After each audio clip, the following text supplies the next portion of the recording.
A word you don't want to hear: environmental protection. Sorry, 2 words.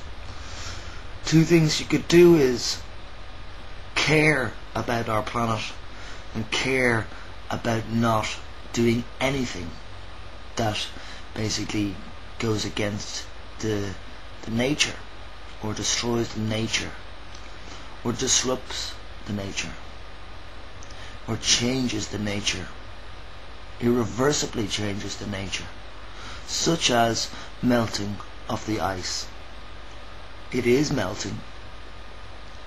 It's not going to stop melting,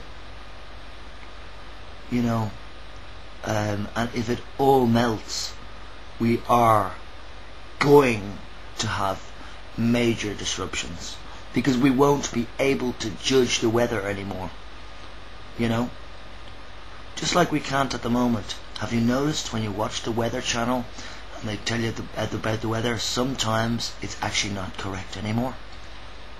But we used to be able to be correct with the weather. If that's not a sign, then I don't know what a sign should be. I think the sign for everybody out there is to not ignore the responsibility of each human being on this planet, our responsibility as an individual walking on this earth, and maybe walking on the moon too, to look after our home. And we share this home. And it's a bit like living with a very bad flatmate, a very bad house partner. You know, you're doing everything cleaning wise and they're doing nothing. And not only are they doing nothing, but they're breaking the windows so that the freezing air comes in. You know, they are not flushing the toilet. So when you go into the toilet, you've got to smell disgustingness.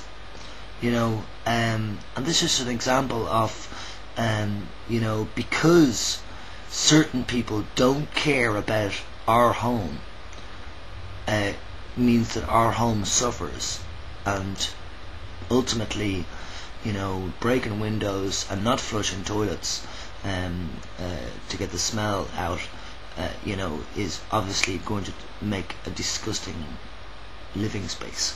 And that's really the reality of planet Earth, is that it has become disgusting. We've produced packaging, plastic packaging especially, but just all sorts of packaging as well. And it hasn't been biodegradable packaging, especially not in the plastic form.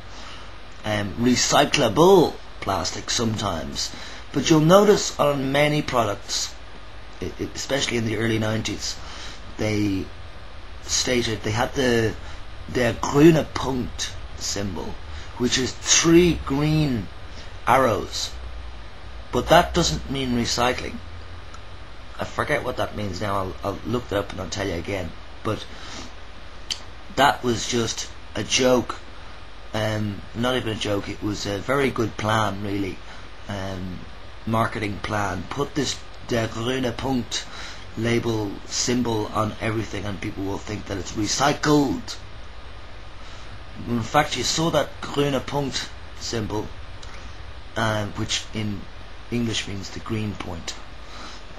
You know, you saw the Grüne Punkt thing and symbol, and you immediately thought, this is an environmental product.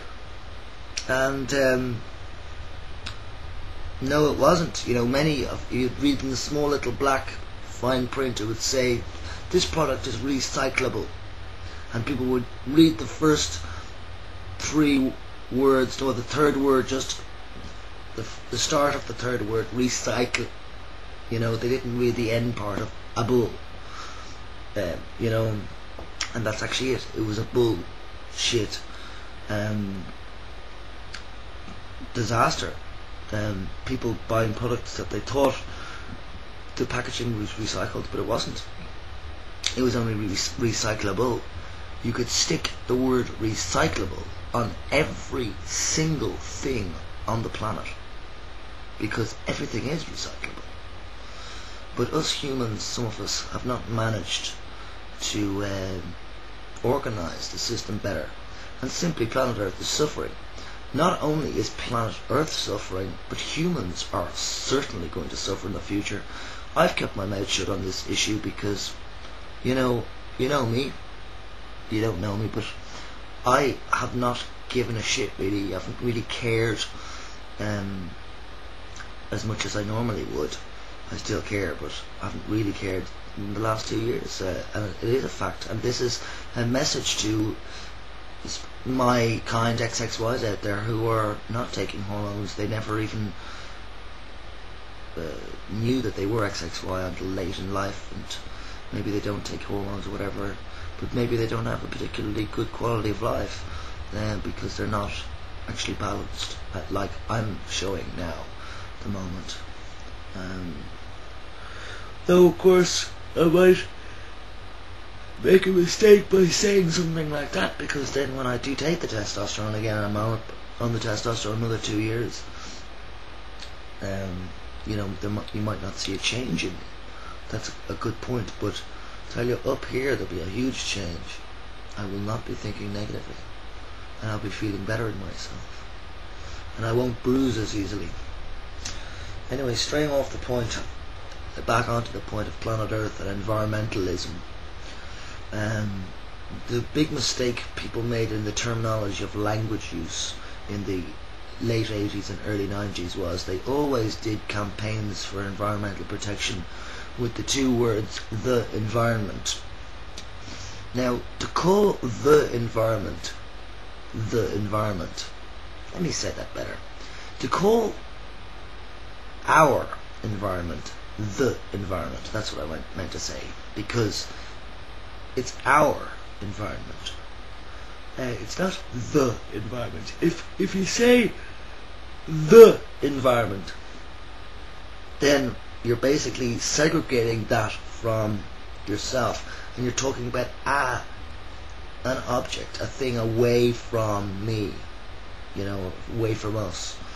The environment is very like look at that, the environment, it's not like our environment, and we should have said our environment, made it a community thing, because it's a local and global effort.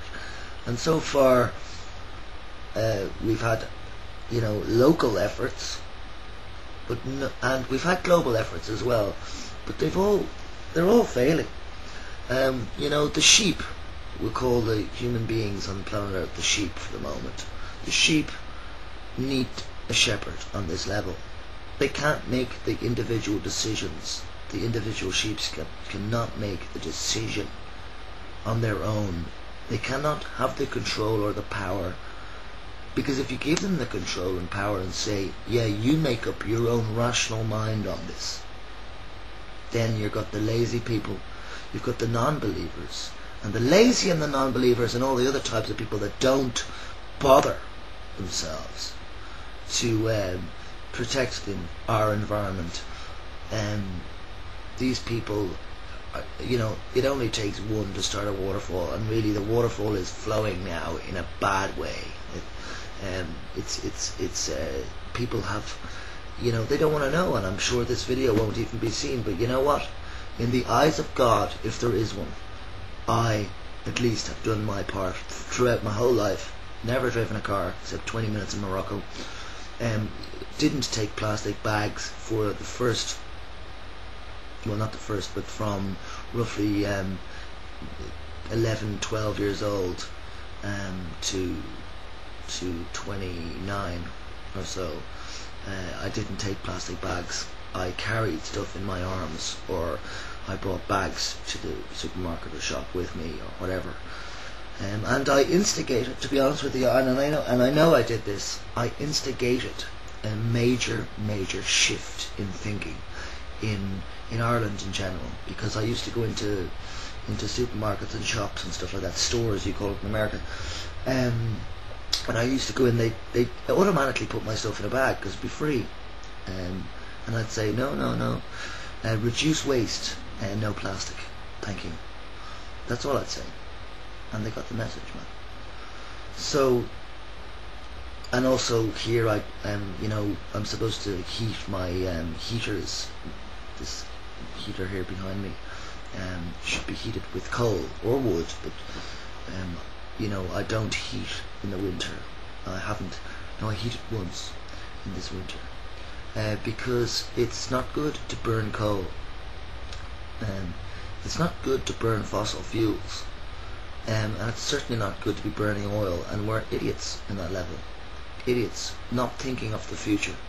Nobody in this day and age cares about the future. They just care about themselves. They've been taught that, by the way. They just care about themselves and look after yourself because nobody else cares about you. That is actually what anybody in the world would probably say if I asked them. You know. So that's a real bad mentality that the human beings have got on Earth. You know, look after yourself. Nobody else cares for you, because it's just simply not true. It is true for many people, but I would say do your best. Don't overdo it yourself, but do your best, and that's all you can do. Ciao.